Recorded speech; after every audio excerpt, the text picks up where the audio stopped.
What you're about to see is a 100-mile journey through some of the most beautiful winter terrain in Southern California. But before we start, there is a reality we have to address. The San Gabriel Mountains in winter are the most dangerous as they are beautiful, between extreme flash freezes to steep icy chutes. This environment has claimed the lives of even the most highly experienced mountaineers. If you're planning to follow these tracks, do not mistake an inspiration for ease. Proper mountaineering gear, including full crampons and ice axe, is not optional. It is a requirement for survival.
For the next 6.2 miles, the Arroyo Seco Trail journeys north into the foothills of the San Gabriel Mountains, passing under the old Route 66 Suicide Bridge and Ventura Freeway.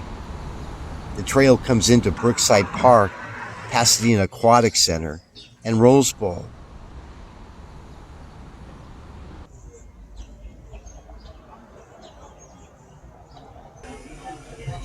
At the Brookside Golf Course, I stopped by to have a breakfast sandwich and a cup of coffee. There are restrooms, power outlets, and good food here. A great place to get settled in before journeying out into the Angeles National Forest.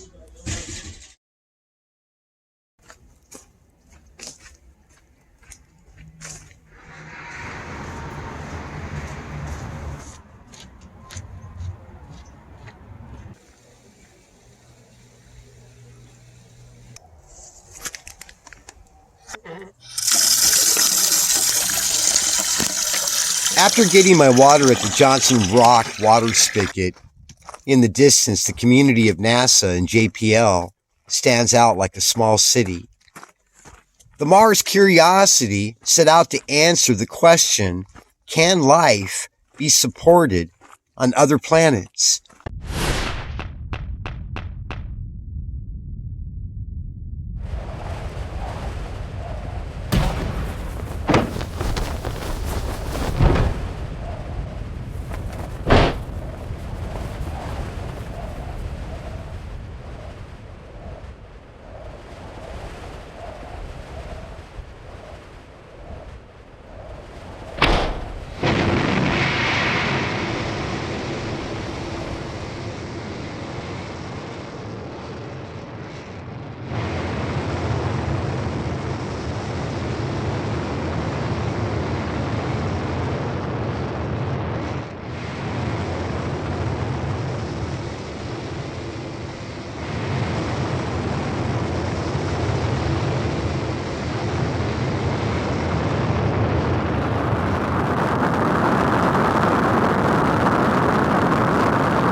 At the entrance gate to NASA and JPL, hikers will find the Gabrielino trailhead.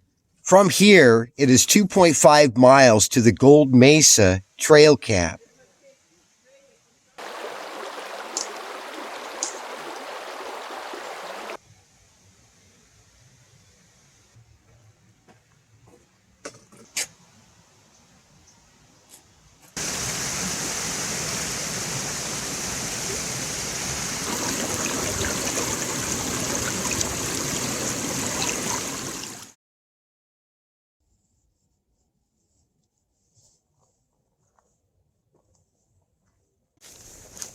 Starting from Gold Mesa Trail Camp, for the next 8.5 miles, I begin my ascent through a canyon into the San Gabriel Mountains.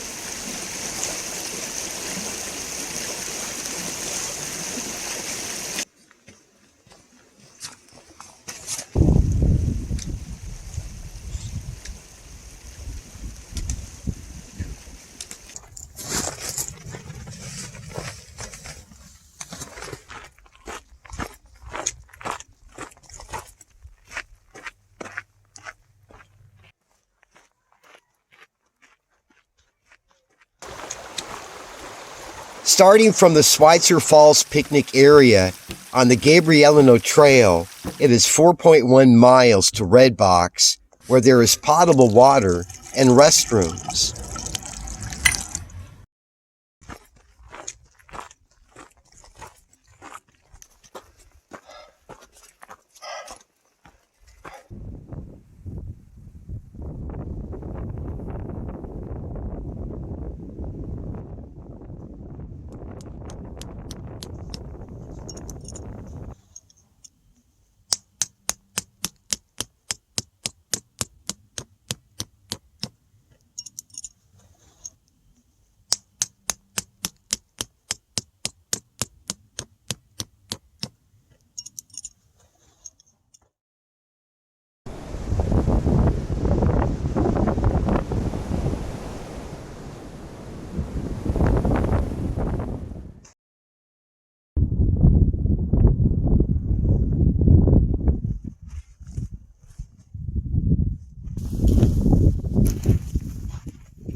From Red Box, I continued on the Angeles Crest Highway. It is only 4 miles to the upper Big Tujunga Road. Once hikers arrive at Silver Moccasin Trail, it is 2.6 miles from Shortcut Saddle up to Charlton Flats day use area. There is reliable water flowing down the upper Big Tujunga Canyon.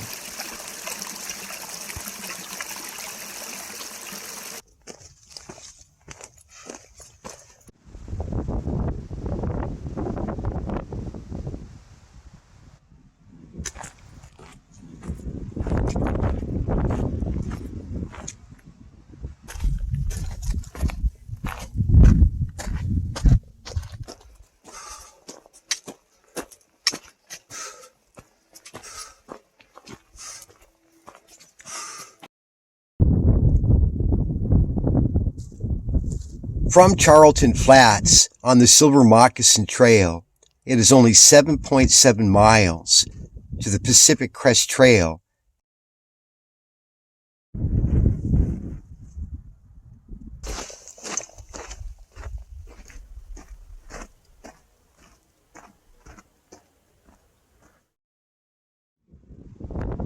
Continuing on the Silver Moccasin Trail from Little Pine Campground, it is only 1 mile to the Chileo picnic area and visiting center. Hikers, be advised, the facilities and water are closed and shut off at the Chileo Visiting Center. Hikers can find water from the seasonal Chileo Creek.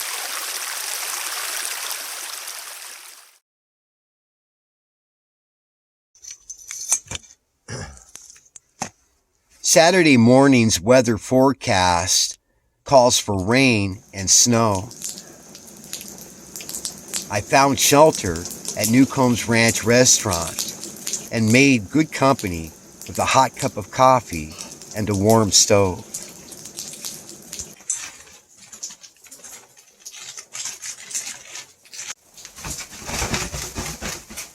Starting this morning from the Newcomb's Ranch Restaurant, it is 1.8 miles to the Pacific Crest Trail, starting at 3 points, and for the next 47 miles, the trail will be covered with snow.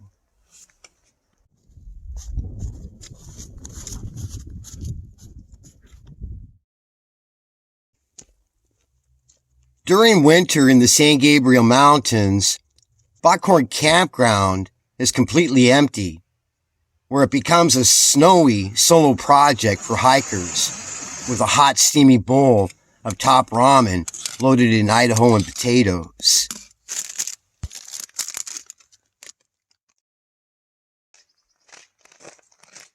Starting from the campground, it is 5.4 miles to Islip Saddle day use area, where the Pacific Crest Trail begins its ascent to Mount Baden-Powell.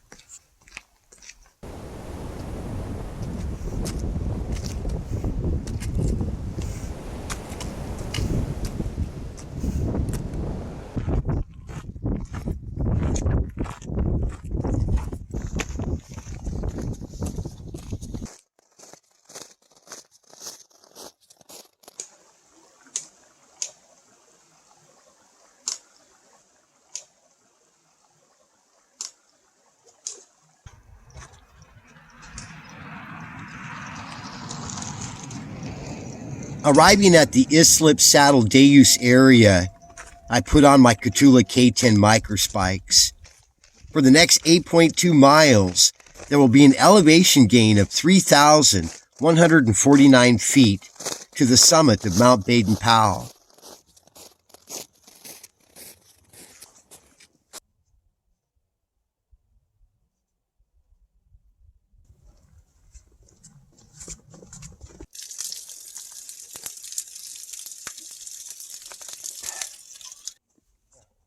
After leaving Little Jimmy Springs, well stocked with water, I begin my ascent into the high country of the San Gabriel Mountains. Here at Windy Gap, there is a Crystal Lake trailhead that descends 3 miles down to the campgrounds and hot food at Crystal Lake Cafe.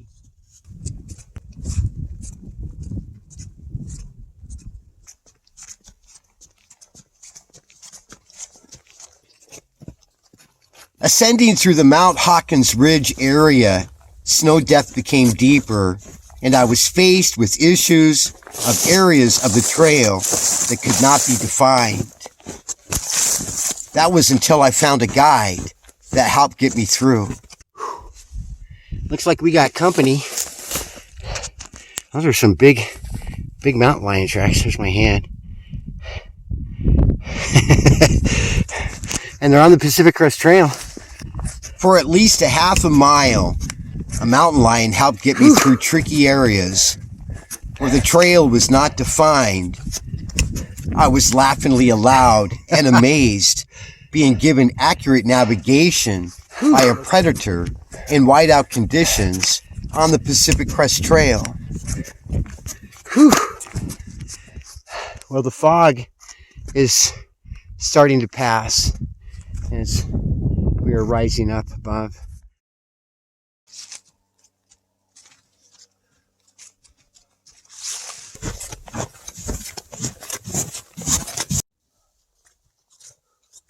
During winter months in the San Gabriel Mountains, daylight hours becomes a valuable resource, especially in high elevation situations like Mount Baden-Powell.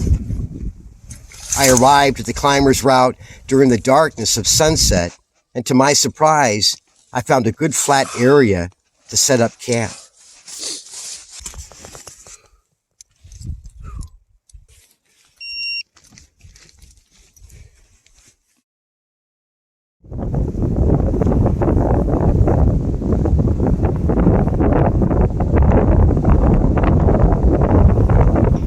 We're almost near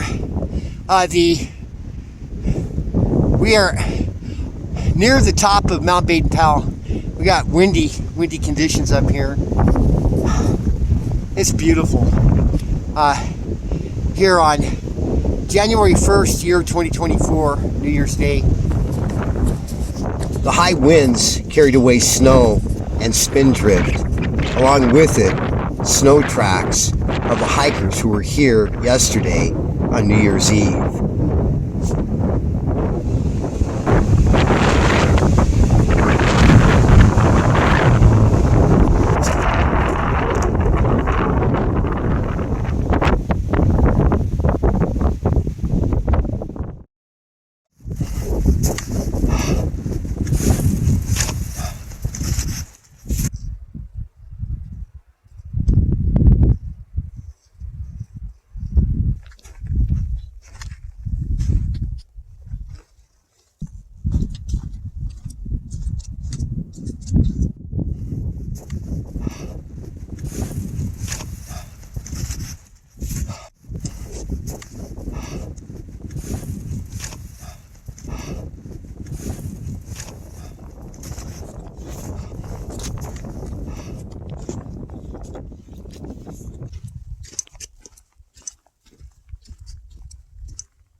Only 2 miles from the Vincent Gap parking area is Lamel Springs, usually a reliable source for water.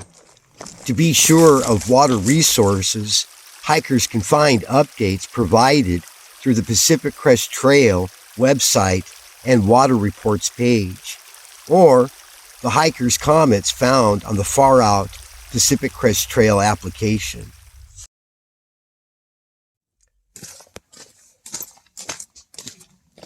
Catching a ride at the trailhead of Vincent Gap into the town of Wrightwood was fairly easy.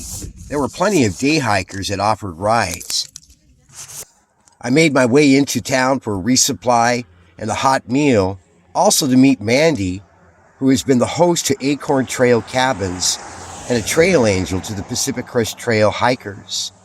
Ago, nobody had ever done anything for the PCT hikers, so I started putting out water, oranges, snacks, and then feeding people. Someone got injured, helping them, taking them into town, and people were just like, nowhere to stay. So I said to my husband, we need to do something and, help these hikers. So we built these cabins. And this one we built first, and then we started this one. It was supposed to be finished March, but it wasn't because we had 10 feet of snow. So it got finished, I think, maybe mid-April. My first hikers that came down last year in this crazy snow that we had were hiking with the Codgers. I don't even know if you've seen their videos. Oh, the Codgers? Yeah. So they stayed in cabin 1, and there were 4 of them. And so the Codgers stayed there. They were in that cabin 1. I do have some stuff stuck in here so it doesn't get snowed on. But normally, sleeping loft. Oh, wow. Lights out, microwave. A sleeping loft upstairs. Yeah, this is a double. So I've had 5 people sleep in this cabin.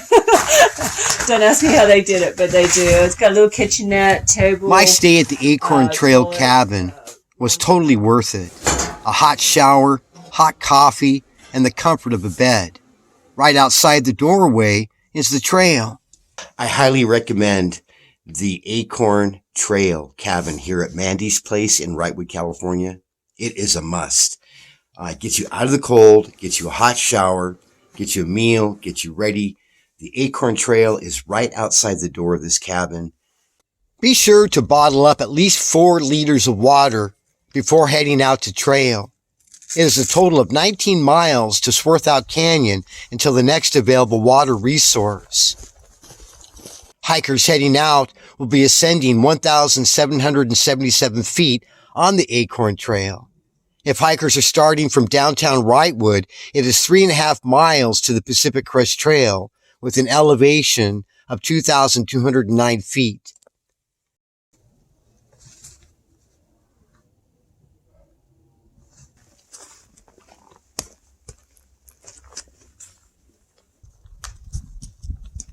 I will be heading southbound on the PCT where it descends downhill for 17 miles into the Swarthout Canyon.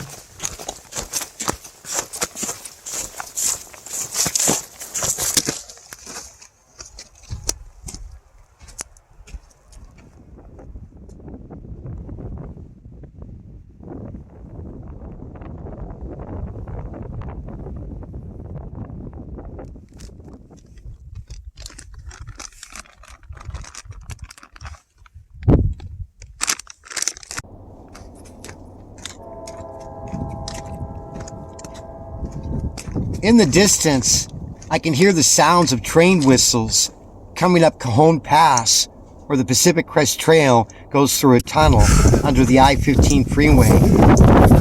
I am below the snow line now, where I am free to take off my K10 Kahtoola micro spikes. The air temperature is warmer and pleasant.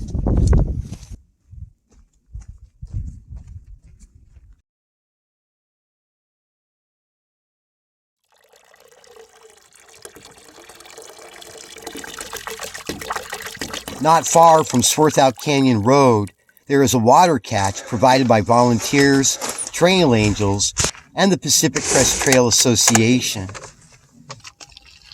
The next reliable water resource is only a few miles away where there is a creek alongside the I-15 freeway. Also, there is reliable water resources and services at Cajon Pass, where there is a gas station and food.